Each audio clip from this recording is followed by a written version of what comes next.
Mr Chair. The question is... Mr Chair. Oh, I'm sorry. That's all right. Couldn't see. I call the Honourable Member Moana Mackie. Thank you, Mr Chair. I'm going to take a short call on part 2, which is the transitional arraignments and amendments to other enactments part of this piece of legislation. And the transitional arrangements, particularly when we come to the issue of the student levy, is actually particularly important. As we know, there has been another piece of legislation going through this Parliament which has been referred to on numerous occasions, which is in relation to student associations. And now the transitional arrangements for this bill are very much going to need to keep in consideration that piece of legislation which actually brings massive changes to these student associations at the beginning of next year. Now, the reason that this is important and the reason it needs to be provided for under transitional arrangements, Mr Quinn's got his translation earpiece on. I'm actually speaking English. I don't know if it's breaking it. I don't know if it's breaking it down into simpler language for you. I wasn't aware that that was a service that was being provided here at Parliament, but good to know. The reason that the transitional arrangements need to take into account the early implementation of the voluntary student membership legislation is because, as we discussed in part 1 of this bill, there were numerous parts of this piece of legislation which relate to transparency around the setting of the student levy. He's listening to his iPad, that's why he's got his earpiece in. He just didn't want to purchase his own earphones.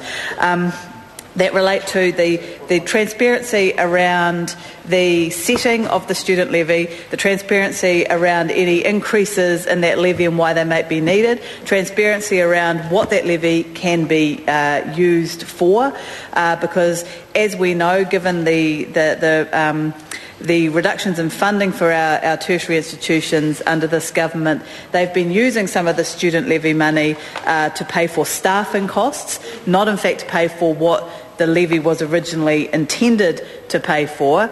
And so in that respect, the transitional provisions of this bill should really be taking into account the fact that there are not going to be the organisations to consult with that Part 1 of this bill has actually legislated for. Now, Part 1 of this bill is quite clear that there must be consultation around those aspects of the student levy that I referred to, that the student body themselves need to be part of that process. The student body themselves need to be consulted around that levy. We know that we saw at Canterbury University, I think it was, that levy shot up 600% in 1 year. 600%. Well, obviously that's unacceptable.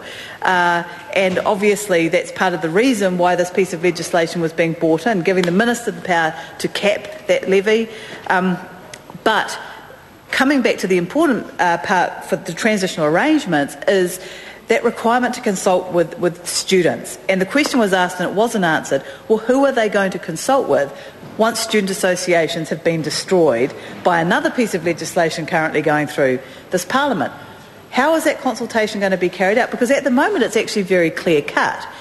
And the reason why this relates so closely to the transitional arrangements is that piece of legislation, which we're told the government is going to make sure is passed before the election, even though the government promised that they wouldn't support it and promised that it wouldn't be passed, is going to come into force at the beginning of next year, right in the middle of this transitional arrangement period. So the bill at the moment, as it stands, where it says this consultation will take place and this transparency needs to occur, well, that's quite clear at the moment, because at the moment we have democratically elected student associations. If someone says, I want to consult with the student body of Victoria University or the student body of Auckland University or the student body of Waikato University, which went voluntary and then came back to compulsory, it's quite clear who that is. But certainly, if this VSM piece of legislation goes through, Mr Chair, it's not going to be clear.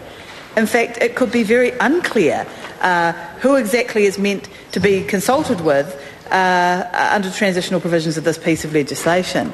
Now, for our provincial polytechnics and PTEs, that's going to be even less clear, because some of the big universities might be able to hold out for a bit longer with their student associations just because of the critical mass that they have. But our provincial polytechs, Tairāwhiti Polytech in Gisborne, where I live, certainly we're going to be saying goodbye to our student association. So under Part 1 of this bill, who is the Minister going to be consulting with? This should be part of the transitional provisions of this piece of legislation, because we simply cannot pass legislation in a vacuum. We simply cannot pretend that that the VSM bill, Mr Chair. I call the honourable member Moana Mackie. Thank you, Mr Chair. I'm not going to take much longer, but we certainly cannot pretend that that piece of legislation isn't going to have an impact on this one, and it does appear to me that the government has ignored it. The government is pretending that the VSM bill isn't going through, and the question that was asked in Part 1 of this bill, which wasn't answered, is, well then who is going to be consulted with? Who are going to be the representatives of the student association that Part 1 of this bill says are going to be consulted with? This should be in the transitional provisions in Part 2 of this bill, and I look forward to a response from the Minister.